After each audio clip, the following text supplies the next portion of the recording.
Oh, ba't parang masaya sila? Natutuwa pa yata sila dahil wala na ako sa eskwelahan.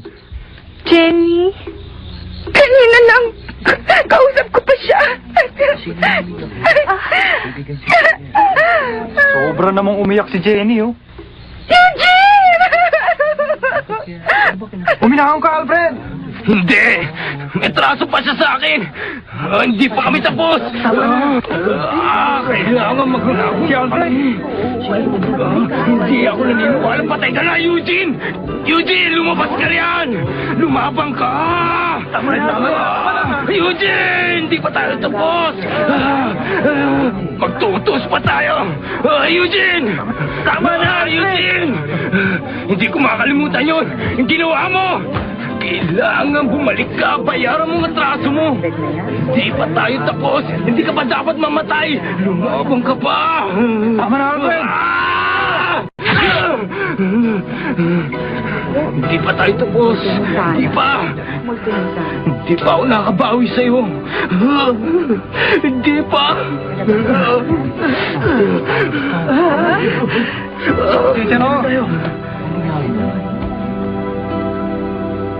Alfred. Wala na akong problema. Oo nga, sumasakit ang ulo ko diyan kay Eugene. Hindi na ako ma-high blood. Makakapagpahinga na rin ako. Sa lahat ng estudyante ko, kay Eugene lang talaga ako hirap na hirap. Napakatigas ng ulo.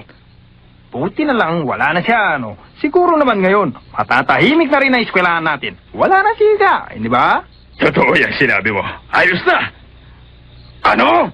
Nagagalak kayo't wala na ako!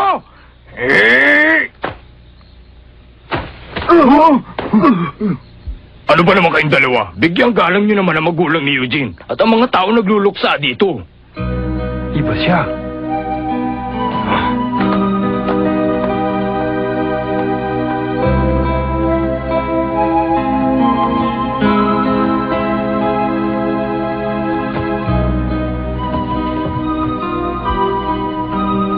Alam kong mabuti ka, Eugene. Hindi ka likas sa masama. Naging maikli ang panahon para sa'yo. Hindi na nahintay ang iyong pagbabago. At hindi kita natulungan. Eugene, patawarin mo ko. Patawarin mo ko. Hindi kita natulungan, Eugene. Pagkakamali ko to. Eugene. Ha?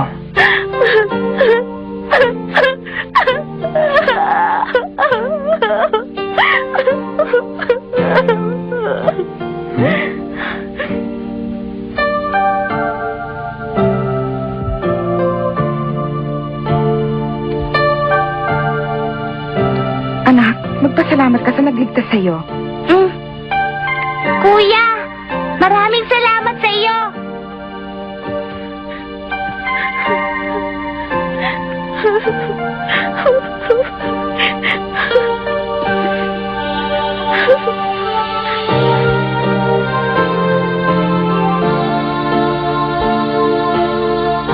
Mami, bakit hindi ko siya nakausap ng personal?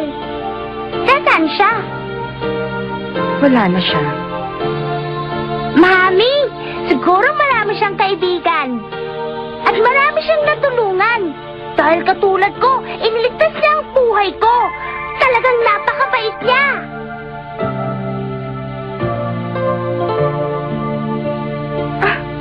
Anak.